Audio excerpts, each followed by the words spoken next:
I gave my son my kidney, then he told me I was no longer family. The call that changed everything. The phone rang at 2:14 a.m.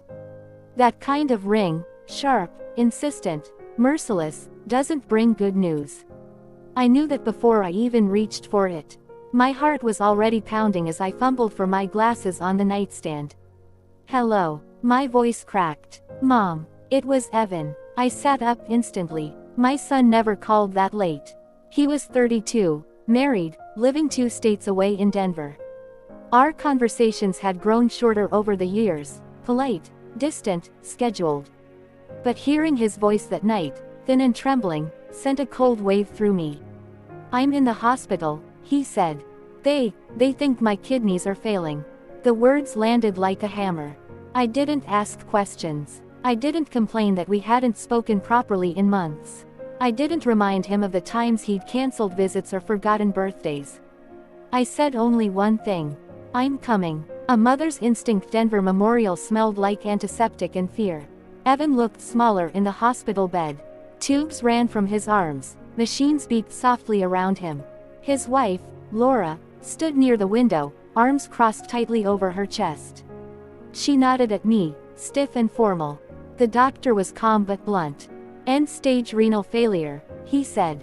"Dialysis can help for now, but he'll need a transplant soon." I didn't hesitate. "I'm his mother," I said.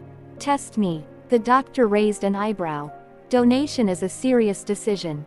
"I carried him for 9 months, I replied. "I'll carry him through this too." Laura didn't say thank you. She didn't say anything at all. The tests the next few weeks were a blur of blood draws, scans, consultations. I was 61, widowed, retired from my job as a school librarian in Ohio. The doctors warned me about recovery time, risks, lifestyle changes. I listened. Then I signed the papers. Evan cried when he found out I was a match. "I don't deserve this," he said. I stroked his hair, just like I used to when he was a boy with scraped knees. "You don't earn a mother's love," I said. "You're born with it." Laura watched from the doorway, her face unreadable. The surgery, the operating room was freezing. As they wheeled me in, fear finally crept into my chest. What if something went wrong? What if I didn't wake up? Then I thought of Evan at 5 years old, running toward me with a missing tooth and a grin too big for his face. And I relaxed. When I woke up hours later, pain screamed through my side, but I was alive.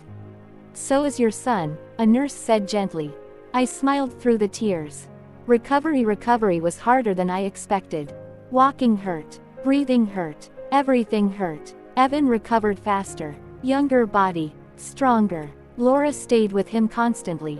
She rarely visited my room. When she did, she stood near the door, checking her phone. "You'll need somewhere to stay after discharge," she said once. "Evan needs rest. No stress." I assumed she meant temporarily. I was wrong. Their house was beautiful. Suburban Denver. White siding. 2 cars in the driveway. A guest room downstairs. At least, I thought it was a guest room. The first night home, Laura handed me a list. Groceries we don't eat. Things Evan shouldn't be exposed to. Rules about noise. I laughed softly, thinking it was nerves. She didn't smile. The shift. Evan changed. Not immediately. At first, he was grateful. He hugged me, thanked me, but as he healed, as life returned to normal, something hardened inside him. Laura spoke for him more and more. "Mom, Laura thinks it's best if." "Mom, Laura says stress isn't good for me."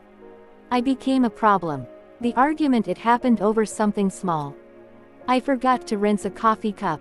Laura slammed it into the sink. "This isn't working," she snapped. Evan didn't defend me. "We appreciate what you did," he said quietly, not meeting my eyes.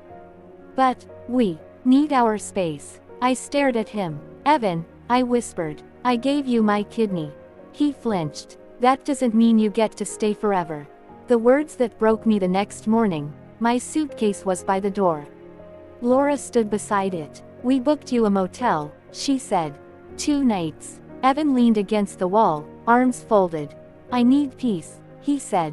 "I need to focus on my life now." I waited for him to say more. He didn't. As I walked out, Pain tore through my side, not from surgery. From my heart. The motel smelled like damp carpet and loneliness.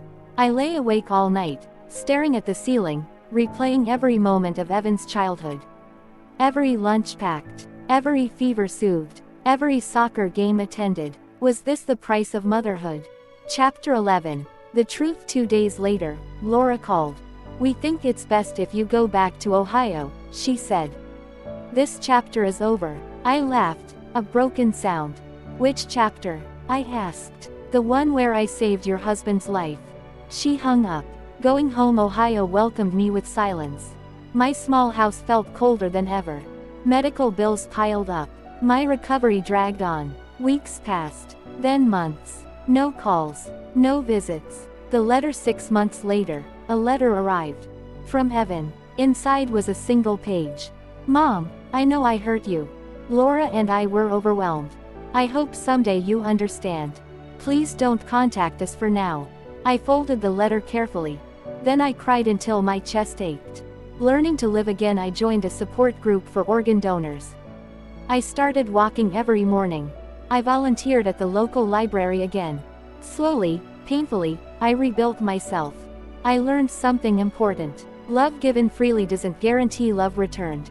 3 years later, the knock came on a rainy Tuesday. I opened the door. Evan stood there. He looked older, thinner, broken. Laura was not with him. "The truth comes out. She left," he said. "After everything, she left." He collapsed into the chair, sobbing. "She said I changed, that I became cold, that I pushed away the only person who truly loved me." I said nothing. The question. He looked up at me, eyes red. "Can I stay?" I studied him. The boy I raised. The man who abandoned me. The son who carried my kidney inside him. The answer. I took a deep breath. "Yes," I said, "but things will be different." Healing. It wasn't easy. Trust takes longer to heal than scars. But Evan learned. He cooked, cleaned, apologized, not once, but daily. He went to therapy. So did I. The lesson. One evening, sitting on the porch, Evan said quietly, "I thought love was something you could take and put down when convenient." I looked at the sunset. "Love," I said, "is something you protect. Or you lose it." Please subscribe.